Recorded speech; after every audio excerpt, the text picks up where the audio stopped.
Senior జర్నలిస్ట్గా బాగా పనిచేశాను. చాలా ప్రింట్ అండ్ ఎలక్ట్రానిక్ మీడియాలో కూడా నాకు అనుభవం ఉంది.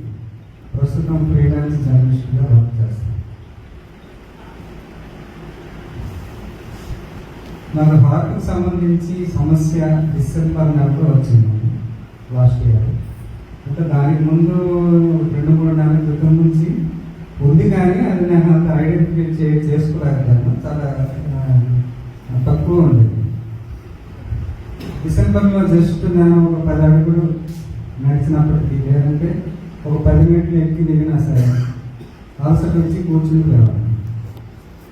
ఒక 5-10 నిమిషాలు అలాగా అంటే మెడిటేషన్ చేసుకోవడం, లేకపోతే దీర్ఘ శ్వాస తీసి నెమ్మదిగా ఈ ప్రయోగాలు చేస్తూ కాసేపటికి కుదిరిపెట్టాను. అది డిసెంబర్ నెలలో ఏమైందంటే ఇది సమస్య కొద్దిగా పెరిగినట్టుందని చెప్పేసి నేను తెలిసిన డాక్టర్ గారు వెళ్ళాను. ఆయన ఏంటంటే టెస్టులు చేయాలని చెప్పారు. టెస్టులు చేసుకున్నాను హార్ట్కి సంబంధించి. చేస్తే మీకు సమస్య ఉంది, స్టంట్స్ వేయాల్సి ఉంటుంది, ముందు యాంజియోగ్రామ్ చేయాలి, రేపే వచ్చేసాను అన్నారు.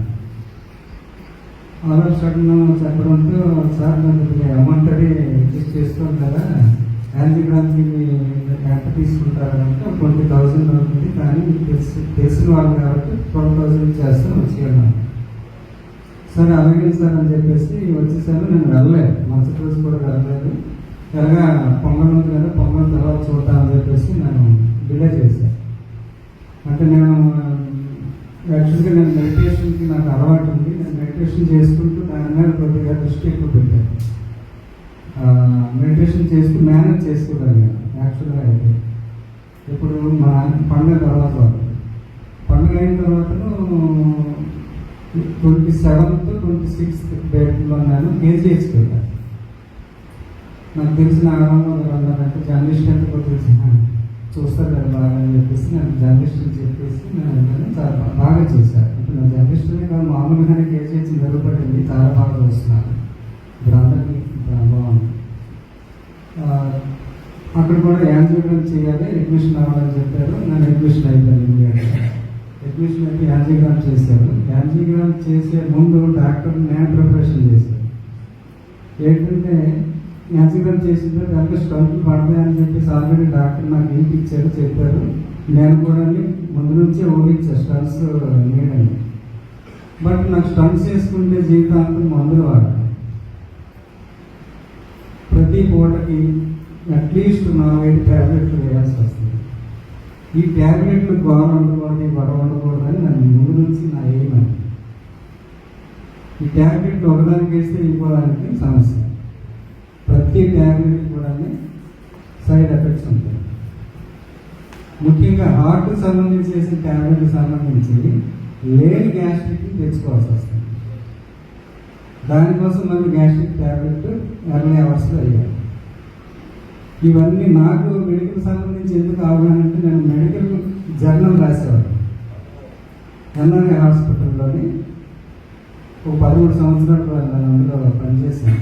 ఓన్లీ మెడికల్ సంబంధించి హెల్త్ గురించి రాశాను. అంటే నాకు అన్ని జబ్బులకు సంబంధించి కూడా నాకు ఇన్ఫర్మేషన్, అంటే నాకు పూర్తి స్థాయిలో నాకు అంత అవగాహన లేకపోయినా చూచాయిగా నాకు తెలుస్తుంది. ఎందుకంటే డాక్టర్తో డైరెక్ట్గా మాట్లాడి వాళ్ళు చెప్పిందే నన్ను రాస్తారు.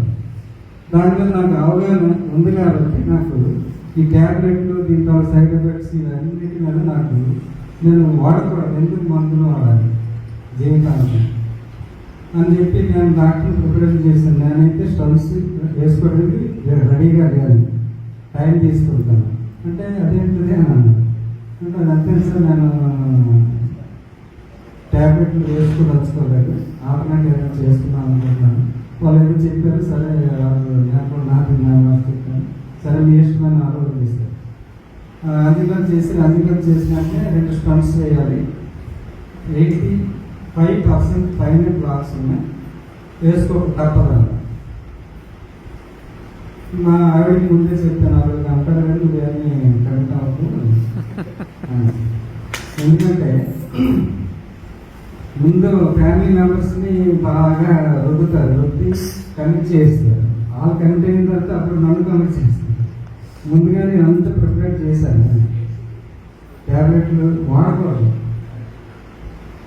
దీనికి కూడా కారణం ఉంది. నేను యూట్యూబ్లోని కొన్ని వీడియోస్ చూశాను. ఇప్పుడు సార్ చెప్పారు పాలకూర జ్యూస్ తాగొచ్చు. పాలకూరలోని కొన్ని కలపాలంటే అల్లం కానీ లేకపోతే కొత్తిమీర ఇలాంటివన్నీ కూడా మిక్స్ చేసేసి ప్రతిరోజు చూస్తే నైట్రిక్ ఆక్సైడ్ పెరగడం వల్ల రక్తనాళాలు నడవటాలు స్లో పెరుగుతుంది. అది కూడా నేను విన్నాను. ఇవన్నీ కూడా ముందు పెరుగుతున్నాను. అంటే నాకు అలవాటు ఉంటుంది. నాకు ఎందుకంటే ప్రధానంగా ఏంటంటే హెల్త్కి సంబంధించి నేను ముందుంటాను ఏ విషయంలో. అయితే నాకు బ్లాక్ టీచర్ గురించి నిజంగా నాకు తెలియదండి. నేను హాస్పిటల్లో అడ్మిట్ అయినప్పుడు ముందుగానే అడ్మిట్ అయిన తర్వాత యాజమాన్ చేసిన తర్వాత కానీ ఆ తర్వాత నాకు తెలియదు. ఏదో ఒకటి చేద్దామని చెప్పేసి డేర్ చేశాను. హార్ట్కి సంబంధించి చాలామంది భయపెట్టారు. ఏంటలా పిక్చర్లో ఉన్న హార్ట్ది మిగతా అవయవాన్ని క్లియర్ చేసిన తర్వాత చాలా సమస్య ఉంటే సరే చూద్దాం అని చెప్పేసి మొదటిసారి వాళ్ళని కూడా టెస్ట్ చేయలేదు. ఎందుకంటే సరే చూస్తాను మీరు చెప్పింది కూడా కరెక్ట్ అని ఆలోచిద్దాం అని వదిలేస్తాను. తర్వాత నాకు రామ్మోహన్ గారు ఎక్కువగా ఫుడ్ సప్లిమెంట్ సంబంధించి ఎక్కువగా చేస్తుంటారు. అంటే డిఎక్షన్ కానీ అక్కడ ఉన్నాయి. ఒకసారి అతన్ని సంప్రదిద్దాము అని చెప్పేసి నాకు ఫోన్ చేశాను. ఫోన్ చేస్తే ఆయన సరే చెయ్యొచ్చు అంటే బాగుంది బాగుంటుంది.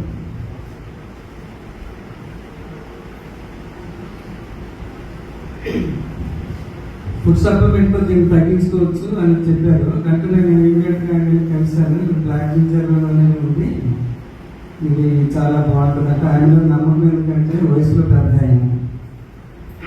ఆయనకి అపారమైన అనుభవం ఉంది. నాకు ఎప్పుడు పరిచయం అంటే 2018లో పరిచయం. అప్పటి నుంచి కూడా ఆయన చాలా ప్రోడక్ట్ చేశారు. నేను ఆయన దగ్గర ఒక ప్రోడక్ట్ కూడా కండన్ వాటర్ అని అది కూడా మెషిన్ తీసుకున్నాను. అది కూడా వాడుతున్నాను. ఆయన అడగగానే ఇది బ్లాక్ జింజర్ ఉంది, ఇది బాగా పనిచేస్తుంది, ఇది వాడండి అంటే అది వాడానంటే చాలా వాటర్. ఏంటంటే మామూలుగా మెట్లెక్కి దిగితే అలసిపోయేవాడిని. ఇది వాడిన 4 రోజులకి ఆ అలసట పోయింది. జస్ట్ ఒక 1/2 కిలోమీటర్ నడిచినా సరే అంటే మెట్లెక్కి మీద పోయింది కదా, ఒకసారి ట్రైల్ చేద్దామనేసి 4 రోజుల తర్వాత 5వ రోజు ఒక 500 మీటర్లు నడవడం మొదలుపెట్టాను. 500 మీటర్లు వెళ్ళి మళ్ళీ వచ్చాను, బాగానే ఉంది. ఆ మరుసటి రోజు మళ్ళీ మరొక 500 మీటర్లు పెంచాను. అలా గ్రాడ్యుయేట్గా పెంచుకుంటూ ఈరోజు 2-3 కిలోమీటర్లు నేను నడిచినా సరే నాకు అలసట లేదు పోయింది. నేను ఎప్పుడు ఫిబ్రవరి 2వ తేదీ నుంచి వాడాను. దానికి ముందు నేను టెస్టులు కూడా చేస్తున్నాను. లిపిడ్ ప్రొఫైల్ ఇవన్నీ కూడా చేసుకుని మళ్ళీ మార్చి 2వ తేదీన మళ్ళీ టెస్టులు చేసుకుంటే లిపిడ్ ప్రొఫైల్లో ట్రెమెండస్ చేంజెస్ వచ్చాయి. అన్ని నార్మల్గా వచ్చాయి. ట్రైగ్లిసరైడ్స్ 286 ఉండేది, అది 85కి వచ్చింది.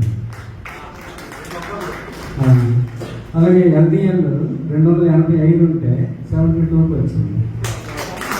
ఇవన్నీ ఒకటి కాదు, అన్నీ కూడా నార్మల్కి వచ్చాయి. నాకే ఆశ్చర్యం అనిపించింది, ఏంటి ఇంత బాగా పనిచేసిందా ఇంత ఈ ప్రోడక్ట్ అని. అంటే నేను అంత ముందు కొన్ని ప్రోడక్ట్లు కూడా వాడాను. వాడినందులో అవి మామూలుగా ఉన్నాయి కానీ అంత పెద్ద మార్పు అనేది నాకైతే అనిపించలేదు. అయితే ఇది మాత్రం చాలా వండర్ రిజల్ట్ అయితే చాలా ఎక్సలెంట్గా పనిచేసింది. అంటే సార్ చెప్పిన దానికి అలాగే అలాగే బాడీలో కూడా దానికని శరీరం దానికనే మలుచుకుంటూ దానికనే రిపేర్ చేసుకుంటుంది. ఇది అంటే ఉన్నది చిన్న పౌడర్, అది క్యాప్సూల్లో ఉన్నది ఇంకే కొద్దిగా పవర్ ఉంటుంది. అది అంత బాగా పనిచేస్తుందంటే నాకు చెప్పండి. Thank you sir, thank you so much.